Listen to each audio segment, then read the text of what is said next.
आप सबका हमारे चैनल पर बहुत बहुत स्वागत है।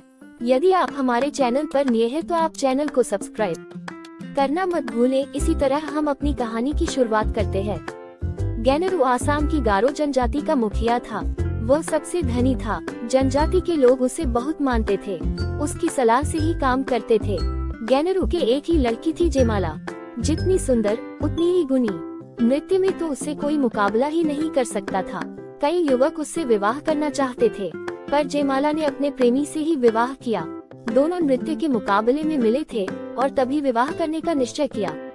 गारो जनजाति की रीतिनुसार लड़की ही माता पिता के परिवार का वारिस होती है और विवाह के बाद लड़की का पति लड़की के घर आकर उसके परिवार के साथ रहता है। जेमाला का पति भी जयमाला के घर में आकर रहने लगा। माता पिता अब बूढ़े होने लगे थे।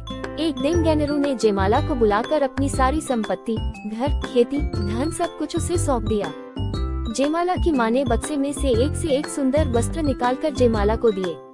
अंत में कुछ मंत्र सा बोलकर एक रेशम और जरी के तारों से बुनी तथा नीले और हरे जवाहरात से जड़ी उत्तरीय ओढ़नी निकाली। ओ माँ, कितनी सुंदर है यह ओढ़नी। जेमाला उसे ओढ़ने के लिए आगे बढ़ी। रुको, हाथ मत लगाना। ये जादू की ओढ़नी है जो देवी ने मेरी नानी की नानी को दी थी। तब से यह हमारे परिवार में है। इसे संभाल कर रखना और कभी भी मंत्र का उच्चारण किए बिना इसे हाथ मत लगाना, नहीं तो अनर्थ हो जाएगा। और माँ ने जेमाला को मंत्र सिखाया। मंत्र सीखकर जेमाला ने ओढ़नी ओढ़ी। जेमाला पहले से भी सुंदर लगने लगी। कुछ दिन बाद जेमाला के माता पिता का निधन हो गया। जेमाला उदास हो गई।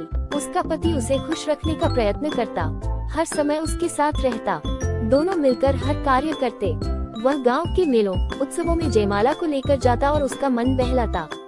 जेमाला और उसके पति ने खेती बाड़ी अच्छी तरह से संभाली। जेमाला माँ की दी हुई जादू की ओढ़नी बहुत संभाल कर रखती। मंत्र पढ़कर उसे केवल खास मौकों पर पहनती और धूप दिखाकर फिर बक्से में रखती। उस वर्ष सावन और भादों में मूसलाधार वर्षा हुई। कई दिन तक लगातार वर्षा होती रही।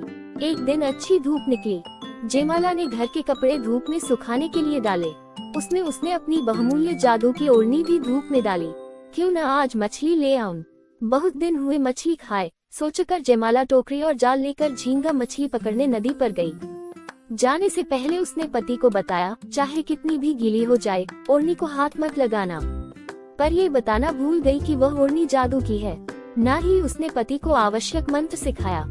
उसने सोचा कड़ी धूप है, वह जल्दी से थोड़ी सी मछलियाँ लेकर लौट आएगी और ओढ़नी तथा अन्य कपड़े उठा लेगी। अभी जेमाला ने कुछ ही मछलियाँ पकड़ी थी कि देखते देखते आकाश काले बादलों से ढक गया। बादल की गड़गड़ाहट और बिजली की कड़कड़ाहट में पानी बरसने लगा। जेमाला के पति ने देखा कपड़े गीले हो रहे हैं। उसने जेमाला को आवाजें दी, पर बादलों और बिजलियों के शोर में जेमाला को कैसे सुनाई देता। इधर जेमाला जल्दी जल्दी वापस आ रही थी, परंतु इससे पहले कि वह पहुंचती, जेमाला के पति ने सोचा कि इतनी सुंदर ओढ़नी जो जेमाला को बहुत प्यारी है, भीग रही है, खराब हो जाएगी।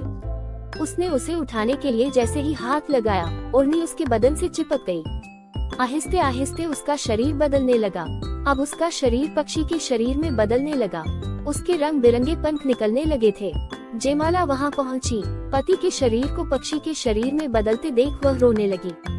अपने दुख में वह मंत्र बोलना भूल गई। उसने पति के शरीर से लिपटी ओढ़नी खींचनी चाही। ओढ़नी को हाथ लगाते ही उसका शरीर भी बदलने लगा, पर उसके पक्षी शरीर में पंख कम निकले, क्योंकि ओढ़नी का सारा रेशम तथा नीले हरे जवाहरात पक्षी का शरीर बने पति के पंखों में बदल गए थे। जेमाला के हिस्से में कम या ना के बराबर पंख आए। जो आए वे पति के पंखों जैसे सुंदर और चमकीले नहीं थे। हरे नीले चमकीले पंखों वाला उसका पति बना मोर और जेमाला बनी कम पंखों वाली मोरनी। आज भी जब कभी आकाश में काले बादल छा जाते हैं और बारिश की रिमझिम होने लगती है, तो मोर नाचते हुए अपनी मोरनी को आने के लिए आवाज देता है।